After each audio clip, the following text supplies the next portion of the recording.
Hello everybody, welcome to another Video Creators live stream. Today I want to do Q&A with you guys about brand deals and making money in your channels and everything that goes into reaching out to brands, charging brands, contracts, integrating them into your content, and all that stuff. So looking forward to having that conversation with you guys today.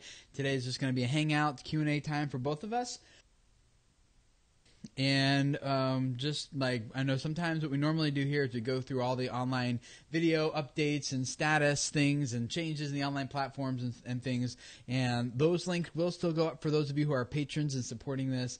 I've got 1, 2, 3, 4, 5, 6, 7, 8 big updates that you patrons will get access to about some of the advertising things that they're doing, some of the stuff other companies are doing to kind of move into YouTube space a little bit. Instagram's doing some things as well.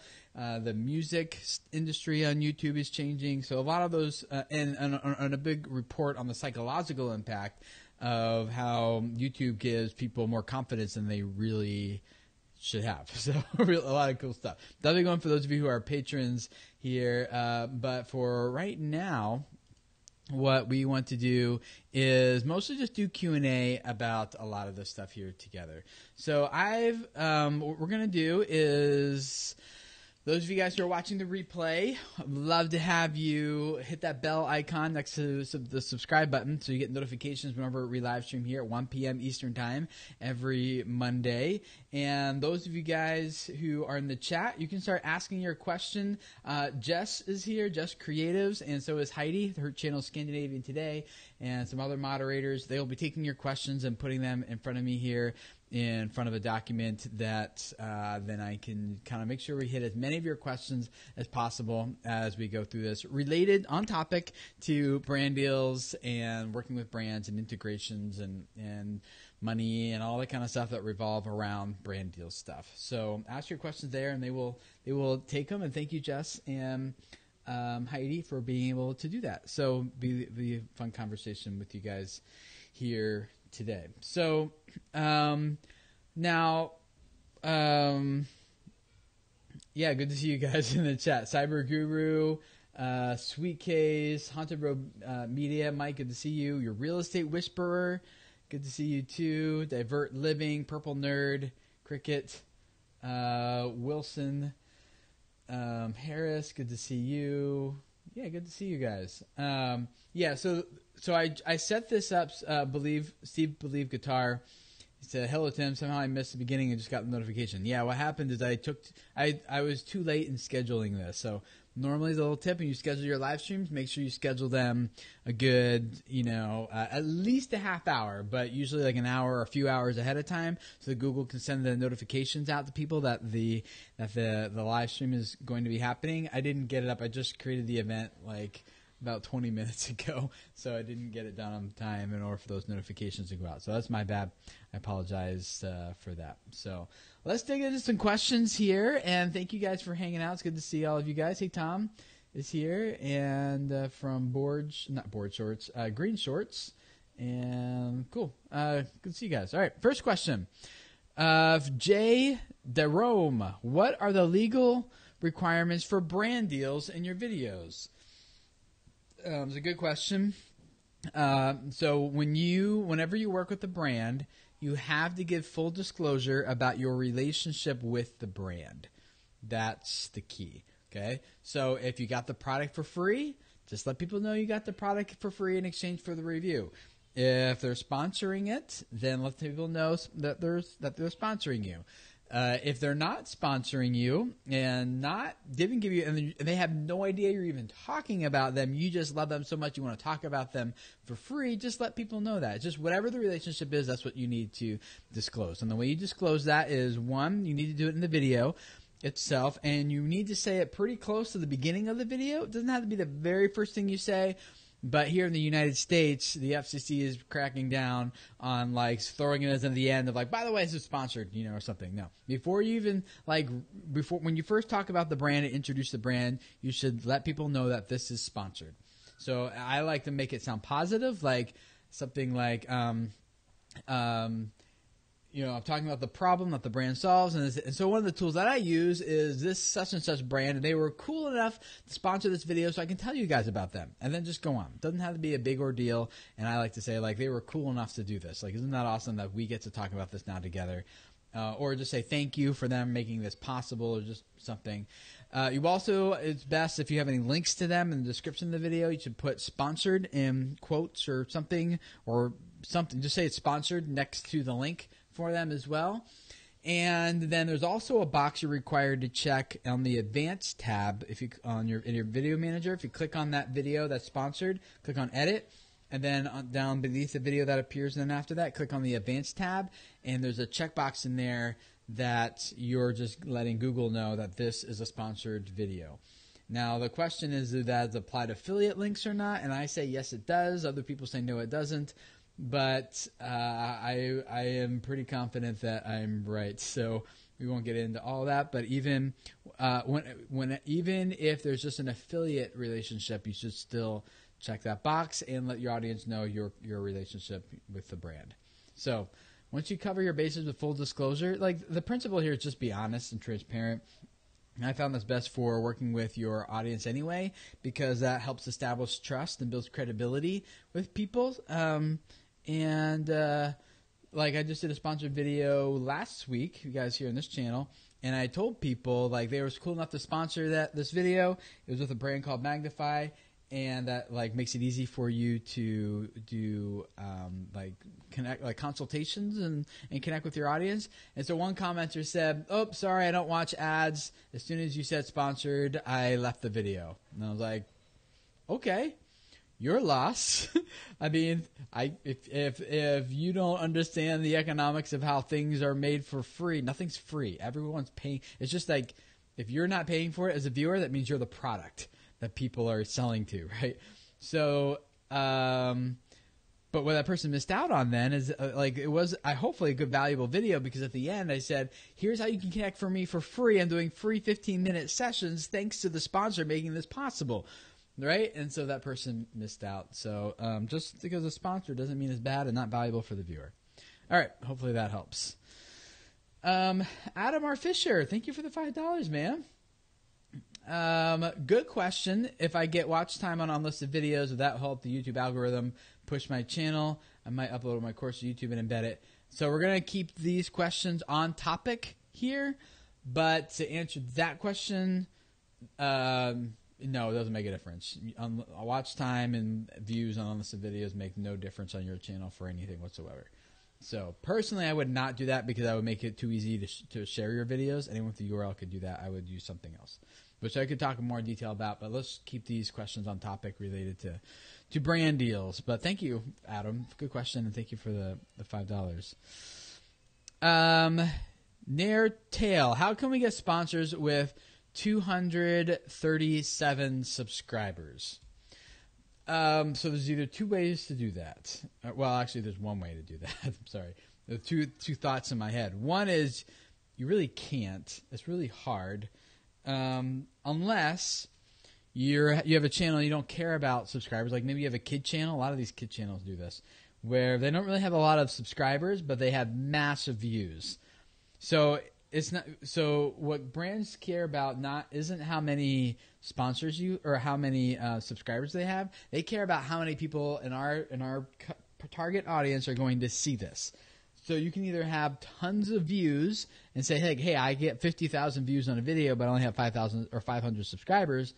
That's fine. You can do that way. Or you can say, I only have 237 subscribers, but my videos are reaching like a very specific target audience. Like, for example, here at Video Creators, the people ask me, there's a question I get a lot, which is like, well, if you are so good at YouTube, why do you only have 300,000 subscribers and 10,000 views per video, things like that?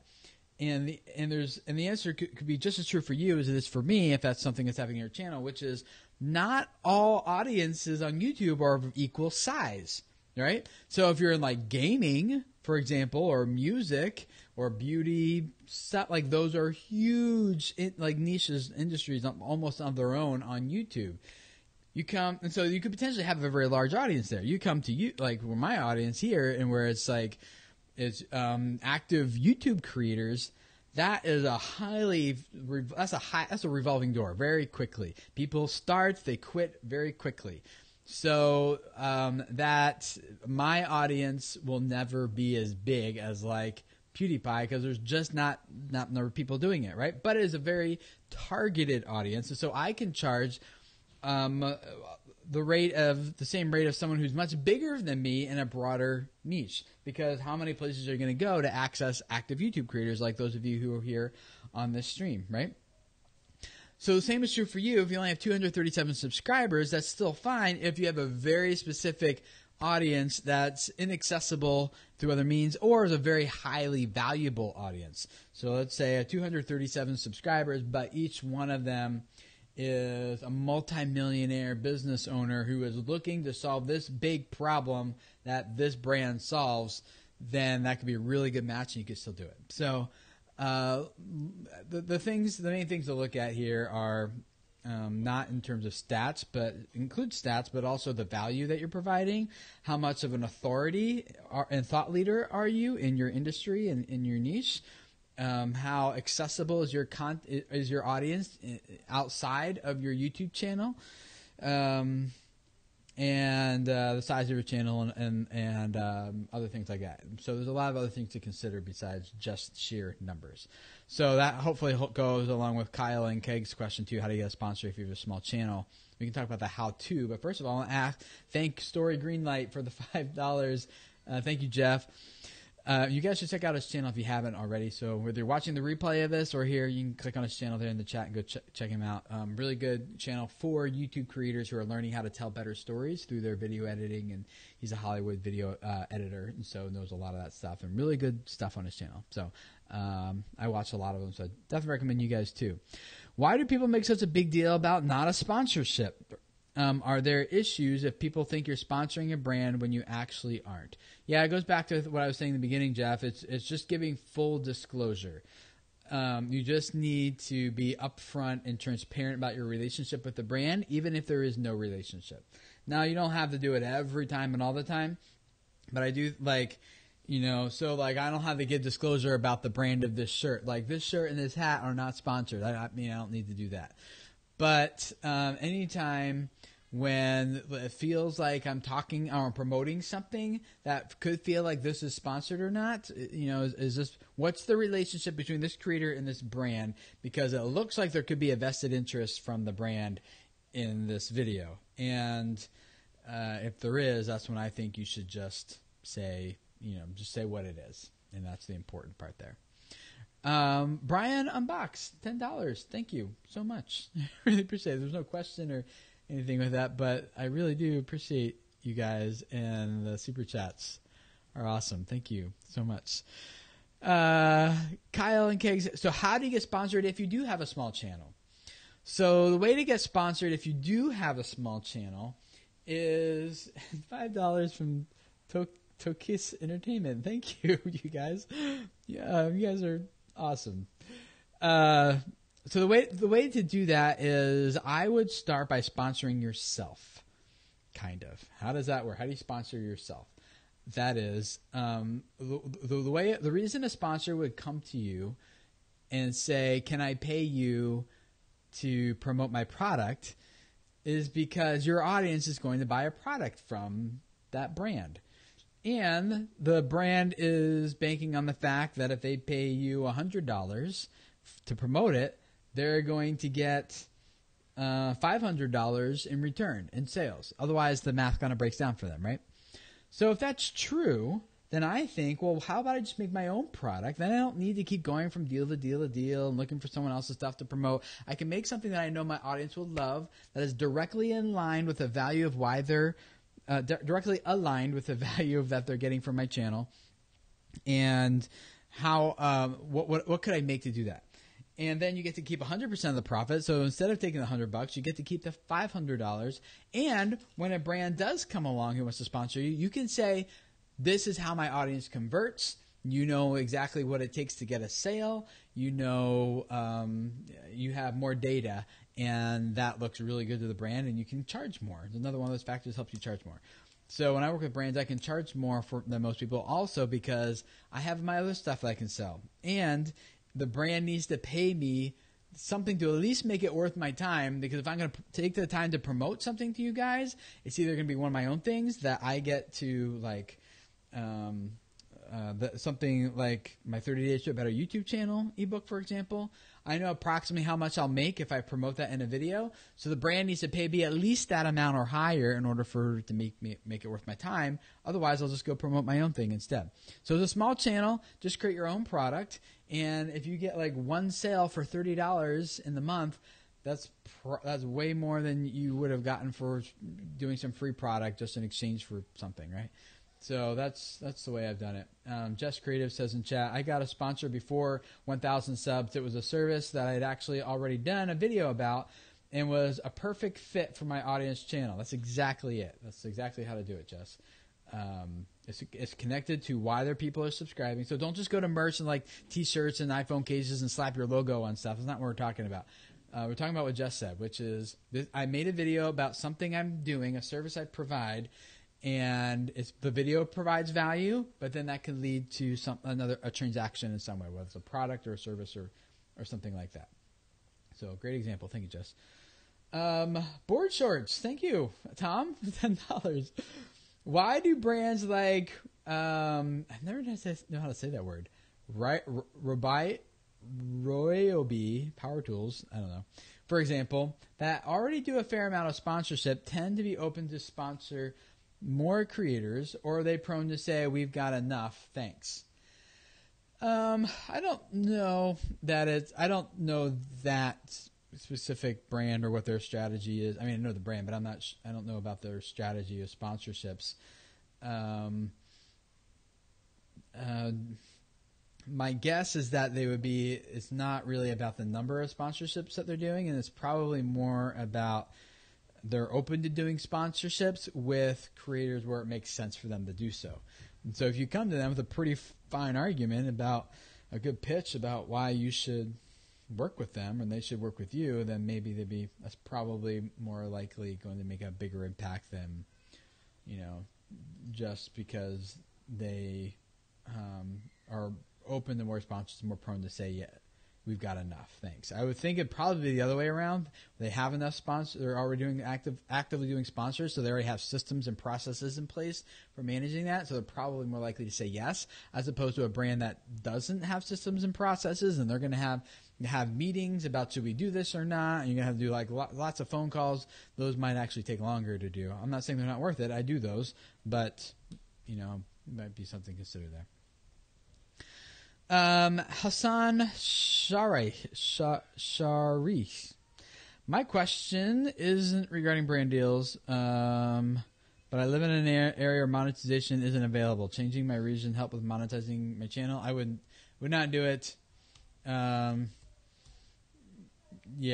way to do it would actually be to set up a business entity in another region that can, and then do it that way. So don't lie. That never works out well for you in life in general, but especially not here. So don't, because YouTube is very unforgiving about that kind of stuff. So not only could you get blocked out, but then when they do offer it in your country or another way comes up for you to get it, then you would be blacklisted, potentially, depending on how you do it. So I would just avoid that.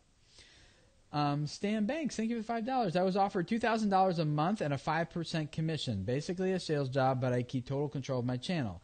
I'm so lost at what to do. Okay. I'm not sure what the lost part there is, Stan. Congratulations on the deal and the 5% commission.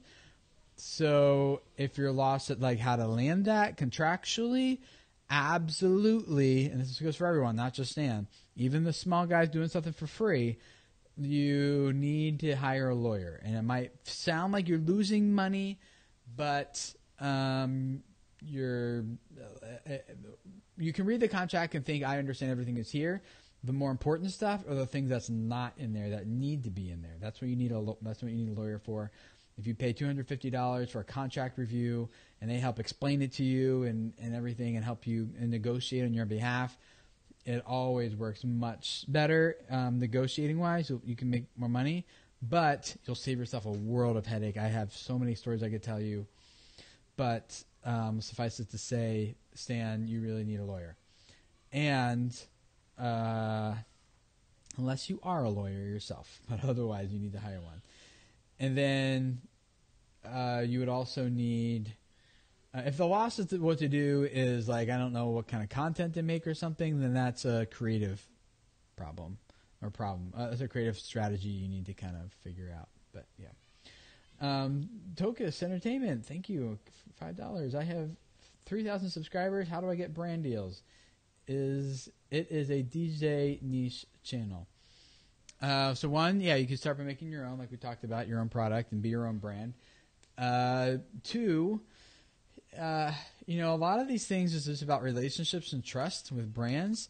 And so sometimes if you reach out, like you're at a convention or something somewhere, and you build a relationship with a brand, you say, hey, like I just use your gear all the time and I love it. And we talk about it on my channel. I would love to do a review about it, and say, like, could I do this for you for the gear and for $100 or whatever is fair.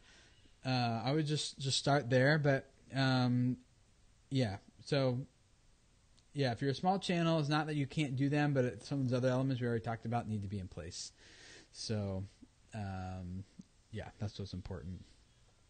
30-day reviews. If someone sends me products, do I have to mark the video as a sponsored video? I always disclose the free product in the video, or if I forget in the description. So you can't forget in the video nor the description. Legally, you can't. If you forget, you got to go back and reshoot the video, or you need to add it to both of those places. So there's no, oh, I forgot. That won't hold up anywhere. In terms of checking that video box for a sponsored video, my opinion, yes. And the reason I say that, and I got to talk kind of broadly here, but I'm working with YouTube on, and this is why I say it for affiliate things as well. I was working on a project with YouTube recently where they featured my channel in something. And when the legal team reviewed my channel, there's a few things that they had that needed to be fixed before they could move forward. One of the things I had to fix was checking that sponsored box, even for videos that promoted my own materials, where they weren't affiliates. I wasn't sponsored. They were my own materials. They didn't give me a reason why. They just said this is something you need to do, and I kind of followed up and tried to get more information, but I did it, obviously. I'm like, okay, well, the legal team's telling me that, so I'm going to go ahead and do it. I still don't know why, but my guess is that because what happens when you check that box is you're letting YouTube know that there is a sale for something. There is something being promoted in this video. That means, and other advertisers can choose not to advertise against that. Like, we don't want to be up against a competitor, for example. We don't want a competitor to... Like, we don't want to advertise against a product where our competitor is going to be promoted or whatever. Some brands are sensitive to that and they don't want to do that. So that, and by the way, in terms of like CPMs and things, I've never seen that significantly impact a channel or a video in any way, checking that box. So don't worry about that. It's just some brands just don't want to be advertising against that content. So my guess is that if I'm selling my own product or an affiliate or something, a competing brand might not want to be against that. So the way I think about it is not just sponsorships, it's just anything that is promoting something or someone else other than like your own channel or another YouTube video or something like that. I think you need to check that box. So I err on the side of be safe than sorry. Is kind of how I think about that. Beyond Lockdown, $10. Thank you so much. I am at loss. I started my channel 2 weeks ago, and I feel like there is so much I am failing on already. I have 190 subs, 12,000 minutes of watch time, and 2,600 views. What am I doing wrong? Going back to what I said earlier, not that you're just doing something wrong. And by the way, this is kind of off topic, so I'm going to do this pretty quickly. Every niche, depending on what you're going after, every niche is a different size. You're only doing it for 2 weeks. You have a lot of mistakes to make and a lot of lessons to learn. that's kind of what you're hinting at here is what I was referring to, back in like the turnover on like this channel and other channels like it, where a lot of people are like, psh, like that looks easy, I could do that, and they start, and then 2 weeks later they're like, this is not easy. I thought I would be much further ahead than I am now, and they get frustrated, and usually within a few months they just kind of stop, but they don't unsubscribe to my channel, and they just kind of keep their eye on things in case something comes up because they're just kind of interested because it's something in the back of their heads. So, yeah, that's my response to that one. But instead, I would say compete with yourself. Don't compare yourself like, oh, I thought I'd be here further ahead. Well, you're not. That's fine. No problem with that. Just compete with where you're at instead. Can you do better next month? That's the big question. And give yourself plenty more time. 2 weeks is not a long time to be doing this. So congratulations on the success you've already had, which is awesome. Haunted Road Media. I know there are third-party sponsorship/brand resources at 100,000 subs. Is there anything at 5,000 plus, or should I not worry about it until 10K? That's a good question, Mike. I think what I would do, it really depends on the channel, though. So what I was going to say is, like, I wouldn't worry about it, and I would focus on something more like Patreon or Super Chats when live streaming, or something along those lines, or definitely making your own product and selling it. Like, if I was going to focus on something, that's where I would focus my time. But there are some channels who have an audience, let's say you're going after a kid audience and it's like 2-year-olds. Product doesn't really make sense there. And you might not be big enough for AdSense yet, but you might have like a really good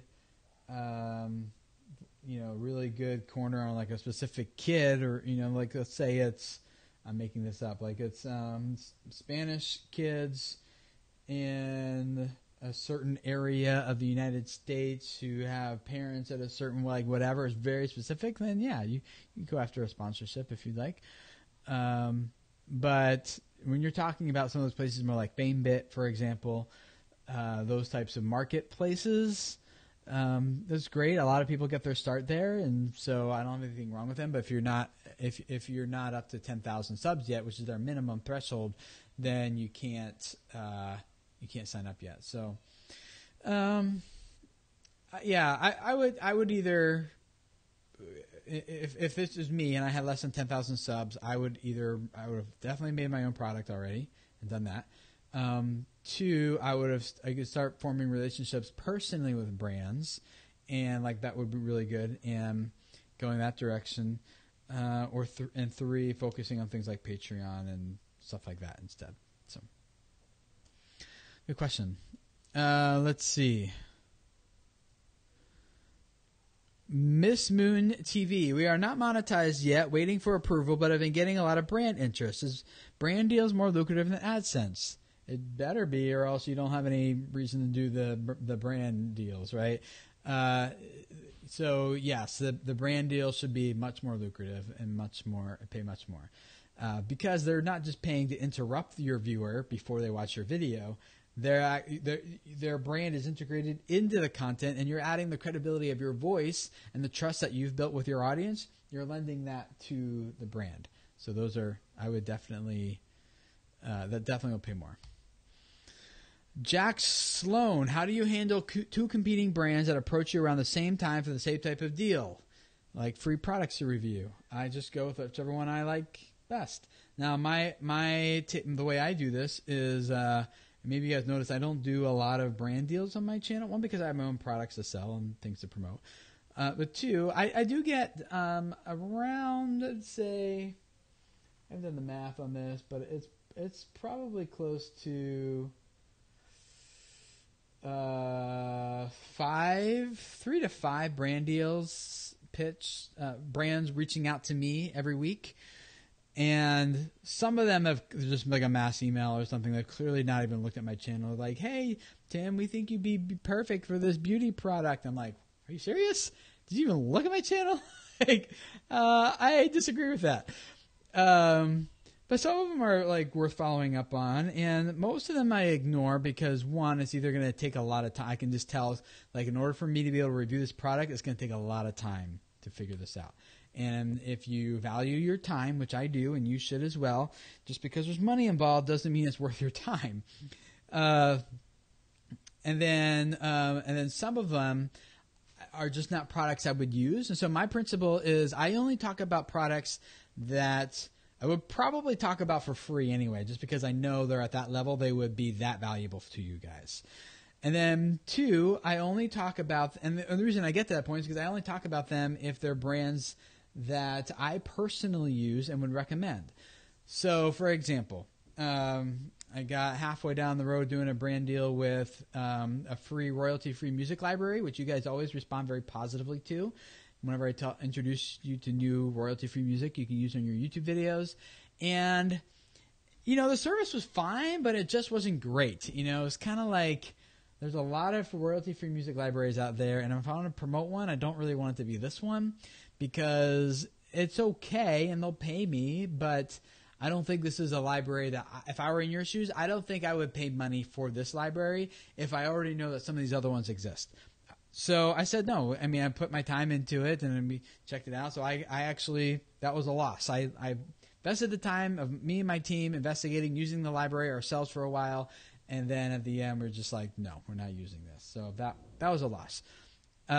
So if you have two competing brands, which one should you go with? The one that you like the most, the one that you feel will be the most valuable to your audience, the one that you actually use. If you don't use either of them, then don't do either of them. Trust with your audience is always more important than just getting a brand deal or making some money or something like that. Okay? So, and whenever you do talk about a brand, you want your audience to be like, thank you for telling us about this. This is incredible. This is amazing. I only work with brands where I feel like that's going to be the case. Dilly Dally Kids. What's the difference between sponsored and getting a product for free? The only difference is the transaction, the amount of money that they pay or don't pay you. That's really it. Kyle and Keeg Show. How do you get sponsored by an app? Same way anything else. You reach out to the app and just make your pitch. Do it that way. How do you get brand deals with music and music videos? I don't show my face. I have 40,000 subs.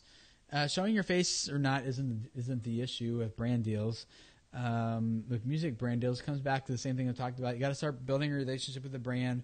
Reach out, if you're at events, connect that those brands will be hanging out with, like conventions and things. A great place to introduce them or introduce yourself to them. Shake their hands, meet them, start building a relationship with them. Those types of things. That's really what it comes down to. Often to get started are those relationships. The other thing you can do is some people have had success with is going to like LinkedIn, for example, and looking for their CMOs, which is Chief Marketing Officer, or someone in the advertising or marketing PR departments for different companies you want to work with, and reach out to them personally via LinkedIn. And so sometimes that can work too. Using the contact form, Twitter. The ways I've done it is Twitter, just reaching out via Twitter, starting a conversation there. I've done it through LinkedIn, and I've also done it through contact forms on someone's website. So all those can work fine. Okay. Good question here from the History Terp. Can we trust the numbers from Social Blue Book when making a deal with a brand? So Social Blue Book, and that's the next also of No Front Breaks. How much stock should we be putting into the Social Blue Book, for sponsorships? So I say it's a good starting place. I know the guys behind that company. I kind of know what they're putting into it. I know how they're reaching some of their numbers. I'm not saying it's always 100% accurate because it can't be just, and they're trying to take this into consideration. It's not just stats is what they're looking at. The thing you can evaluate in stats is how much trust is established with the creator. How authoritative are they in their niche, in their industry? How many other deals are they doing and getting? It's just a starting place. So I personally charge more than Social Blue Book recommends for my channel. But you should probably start at where they're at. Now, if there's a reason why you don't feel like you can charge that amount, and it has less to do about stats and more to do about authority or leadership or the connection you have with your audience or something. You can go up and down yourself, but by and large, I think Social Blue Book is probably a good starting place to kind of see how much is your brand worth and how much you should be charging. Divert Livingkin, can you please touch on how to find companies when reaching out to brand deals or sponsors? I have found the FameBit websites are very hard. Is there any external ways to find them? Yeah, we kind of talked about that. LinkedIn, websites, Twitter, conventions, those types of places. Duke Blade, good question here. I'm at 10,000 subscribers but struggling to get sponsors and hate using agencies. Any tips on approaching brands? So one of the things I would do is make a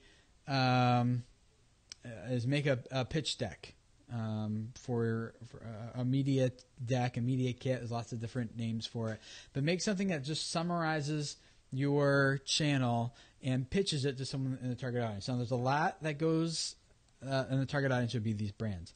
So there's a lot that goes into something like this.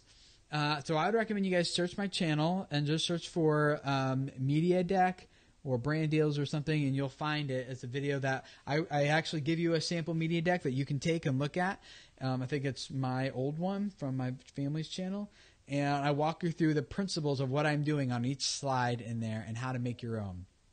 And what you need to include, not include, things to say in there, not to say in there, and how to really slide by slide, step by step. That's how you do it. So I'm not going to go into all those details here because you can just search my channel and find that. It's an older video from like last year. So click on the magnifying glass icon when you're on my channel. You know where it says like videos, playlists, community, discussion, whatever, that navigation bar there at the top of my videos.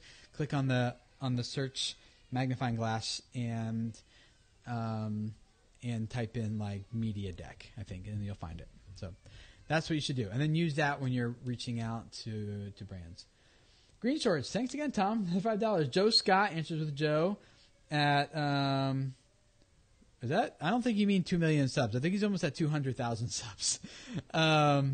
Uses Social Blue Book numbers, especially when he's needed to raise his rates for existing sponsors. Yeah. What you can do with Social Blue Book is you can you can include Social Blue Book in your proposal to the brand and put your whole proposal there on Social Blue Book. And that way, like, it's like third-party numbers, and people are like, oh, you're just making this up. You're not worth it. You know, that could help.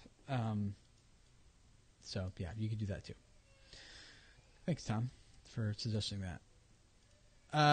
So Home Automation X, is there a formula to determine the right amount to charge for doing a sponsored product review? There's not a formula, no. There's some of those things I suggested and I've been talking about here that you need to take into consideration. But socialbluebook.com might be a good place to just kind of get a very general idea and then kind of go up and down from there. Greek Ratik, what if you're linking to Amazon affiliate site? Would you call that a sponsored video? Again, some people, other YouTube educators would say no, but based on the story I shared about my experience with the legal department at YouTube and my own channel, I would say yes, check it. You should have that checked, that box checked, and giving full disclosures, telling people their affiliate links, all that kind of stuff.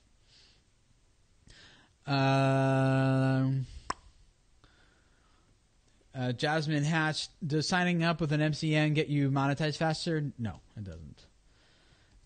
Let's see. Okay, that's a different question. If you need an ID for affiliates, that ID is provided by the affiliate company or the brand, not by you. The History Turb, any resources to find a good lawyer who's YouTube savvy? Yes, I would email. Let's see. Let me see if I can get his website up here. It's let me see if I got it. I think it's johnston.law, but let me go back to a text message with him and see if I can find the exact. I just text messaged with him, so I got to find his. Here we go.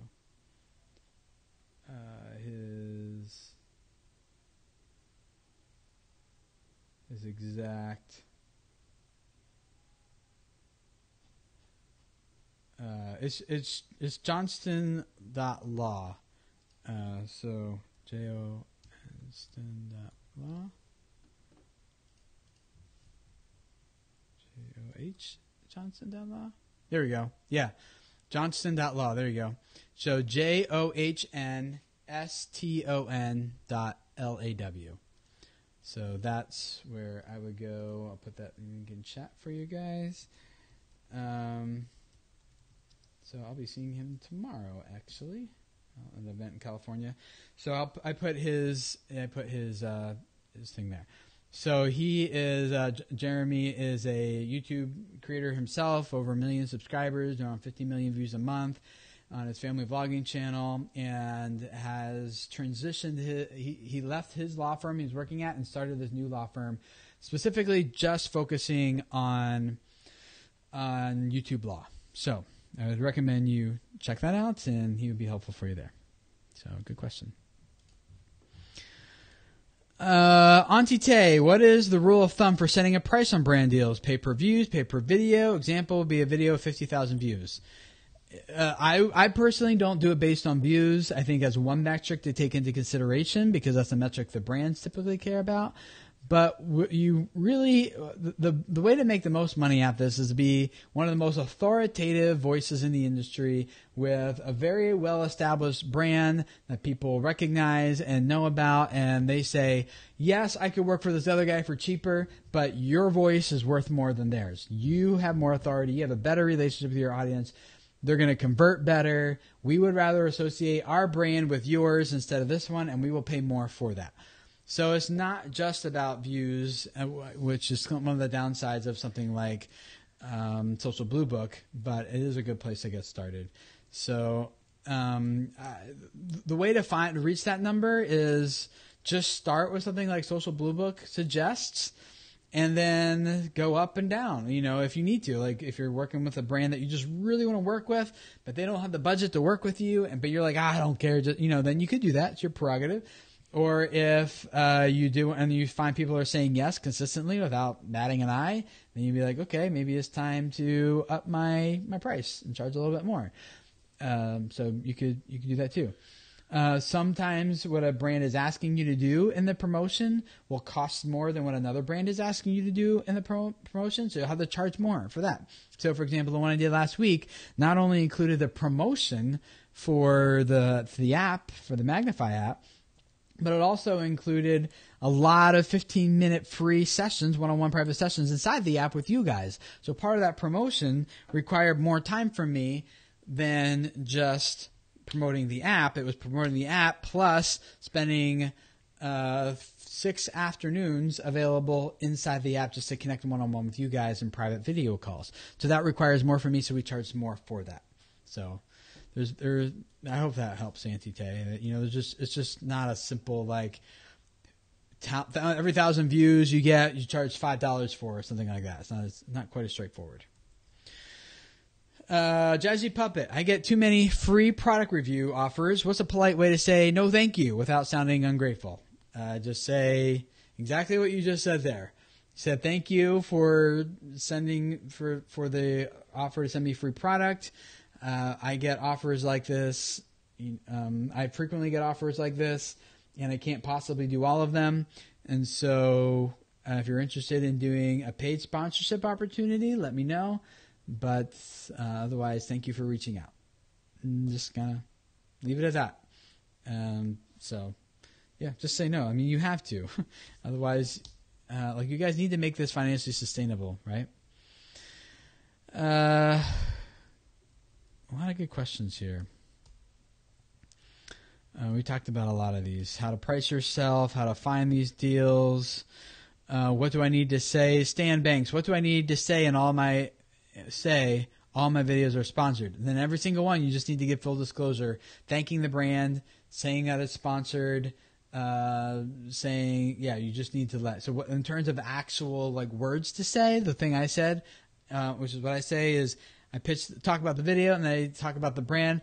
And so one of the ways you can solve that is with this brand, Magnify.io, and they were cool enough to, they're not sponsoring this live stream, by the way, but they were cool enough to sponsor this video so that I could tell you about them and then just keep going into the video.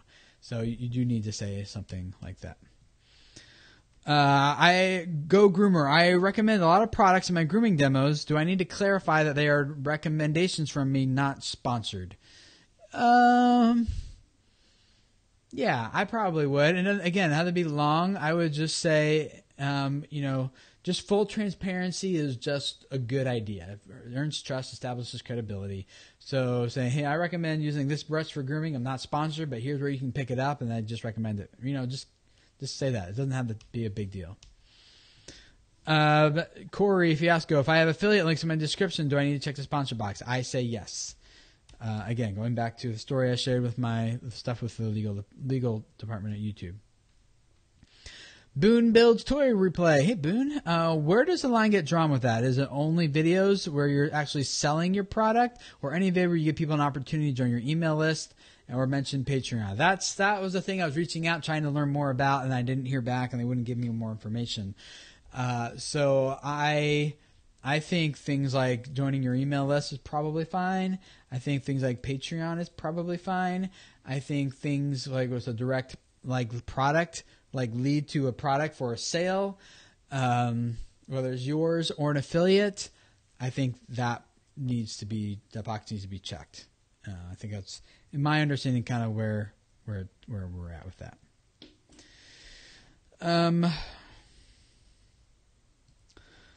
So John Morris, if a company sends you a sweater for free and you wear it, is the video then considered sponsored? Yes. Just give full disclosure, and yes, they sponsored you. Even if it wasn't a monetary transaction, it was still a value exchange. And so I say yes. I'm conservative on a lot of this stuff, guys, because I don't, you just don't want to get into issues with FCC, nor with YouTube, nor with your audience. And so if it's free, you don't have to say it was sponsored. You just say, like, they sent me this for free to review it, or they sent me a free review product for you guys, or something like that. Just make it clear. Let's wrap up with this question. Really good one from Veronica. What about the sponsor button? You guys know what the sponsor button is on YouTube? Has nothing to do with brand deals, actually. So the sponsor button, we're going to talk about next week. Hopefully. We should be talking about that next week. The sponsor button is when it'll be right next to the subscribe button on your channel. And it's a blue button instead of being red. It's blue and white. And it lets people sponsor your channel for $4.99 a month. And for sponsoring a channel, you get access to a lot of different perks and rewards on that channel on YouTube. So it's pretty cool. I'm looking forward to seeing how this is going to perform for YouTube and audiences. We'll talk more about that next week. Hopefully, I wanted to talk about it this week, but we just didn't have everything together in time for it. So hopefully we'll see you guys at 1 p.m. Eastern Time next week here. We'll be live streaming more about that and what it means for you guys as creators. For those of you who are patrons here, video creators, I got some stuff I'll be posting for you later today. 9 really big stories about things that have been happening in the online YouTube space and online video in general that to help you guys just stay sharp, stay up to date with what's happening in this industry, so you can take advantage of the latest tools and trends and opportunities and be able to prepare ahead of time for things that are coming and all that, so you can continue to serve your audience the best way that you can. So check that out, patrons. If you're not a patron, YouTube or patreon.com/video creators is where you can find that. And thank you guys for your support in the super chats here as well. Also, I can't wrap this up without thanking Jess, Creatives, and Heidi. Thank you for getting the questions here in front of me, for moderating the chat, and all you other moderators too, Boone and Tom. Where did Tom go? He's not a moderator. He needs to be. Here, I'll fix that right now, Tom. There you go. So, other people, thank you so much for helping moderate this. And the rest of you guys, hit the bell icon next to subscribe so you get notified next week when we go live. And we'll have a fun conversation then, hopefully, about sponsors. And a different kind of sponsors. It's going to get confusing. But sponsors more like patrons type of sponsors. So we'll talk about that next week. And we'll see you guys then.